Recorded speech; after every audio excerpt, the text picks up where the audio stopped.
Hello everybody. In this video we are going to continue talking about comprehension. We started talking about that last week and we talked about before, during, and after reading strategies. And in this video I want to spend a little bit of time talking more about some of those strategies. And the first one that I mentioned last week is called DRTA. This is a traditional strategy. It has been around for decades. I learned about this strategy when I was in college studying education. But even then, I had used this strategy when I was in school. Like when I learned about this strategy, like, oh, I know I did that. Like I remember doing things like that when I read. It stands for Directed Reading Thinking Activity.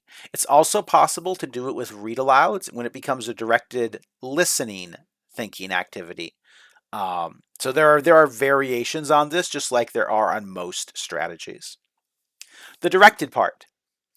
This is especially used for nonfiction texts like textbooks and content areas, but it could also be used, it doesn't necessarily work great for a novel, but it can work well for, say, a selection in a literature anthology or something like that. And so the directed part is you as the teacher have students make predictions about what they think they will read based on things like the title, the illustrations, any headings or subheadings, anything else that sort of appears in the book. Perhaps any words that are bolded could even be included. And as a prediction stage, you are accepting all predictions and you're writing them down somewhere. That could be on large sheets of paper, it could be on the board, it could be on a document camera or something else. The reading part.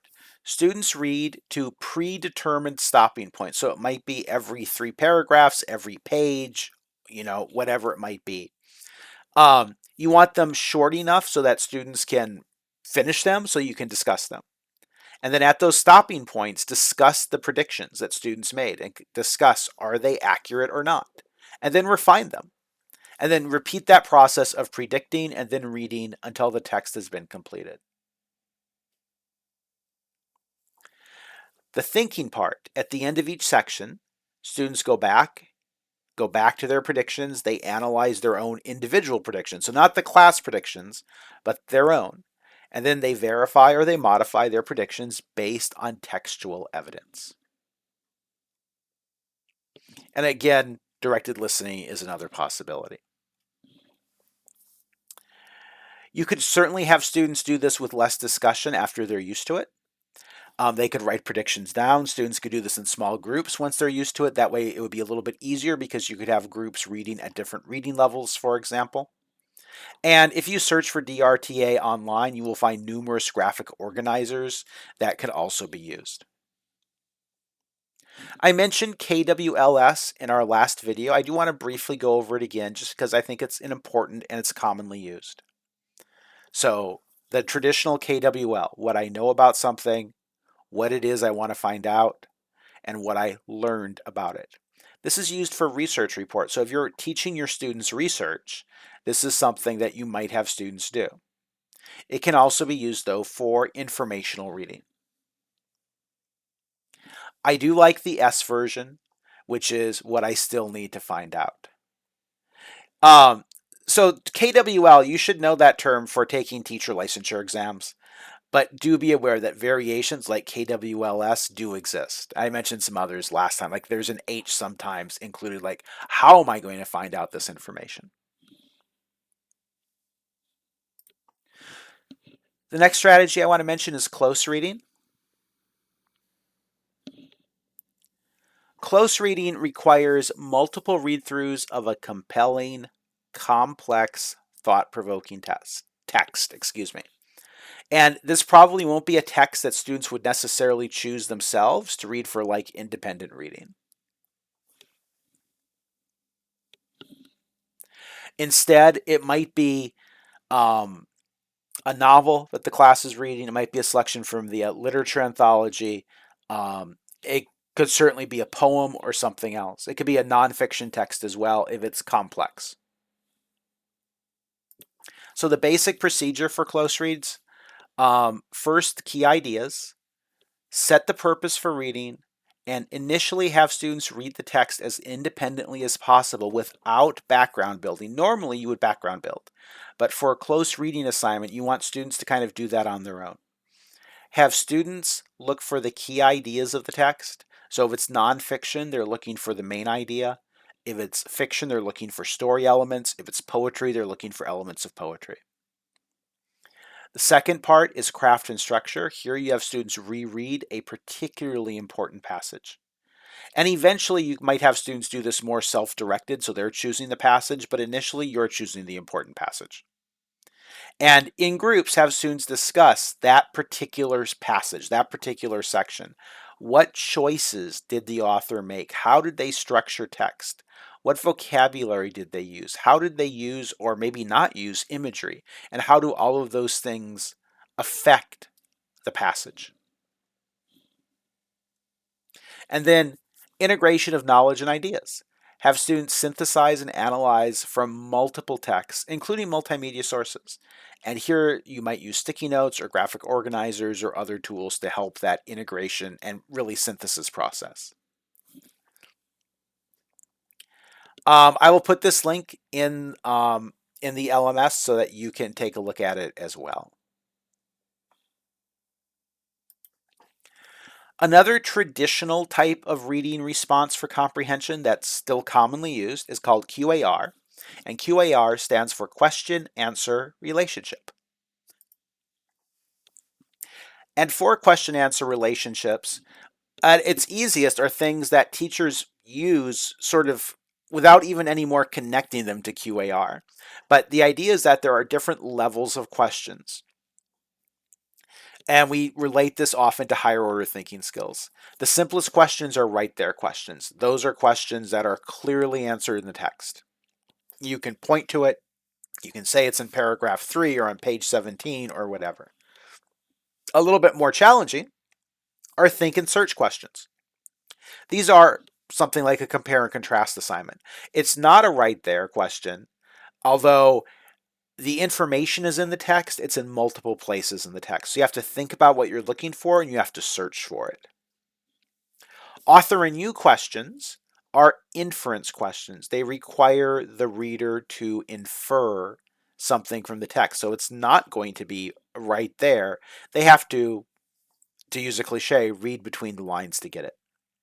And then on your own questions are questions where students are making connections to their lives, to other experiences they've had.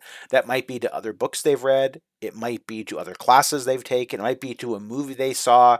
It might be to a TikTok video they saw. But it's a connection between the reading and the student.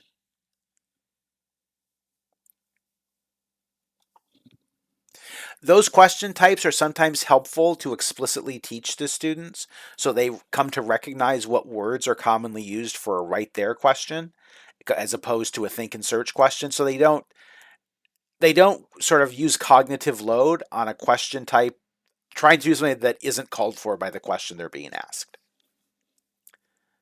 The next strategy I want to mention is SQ3R. This is another traditional one. I did this in school. I learned about this in school, but I did this like back when I was in K-12. This is something that can be done with fiction or nonfiction. The S stands for survey, and a survey is a preview of what you're going to read. So the preview is very similar to the preview in DRTA. You look at the title. If it's a novel, you might read the blurb on the back of the novel. You might skim, things like that. Question, what questions do you want to answer? So sometimes for fiction, you might start by, maybe you might even read aloud the first chapter or the first page.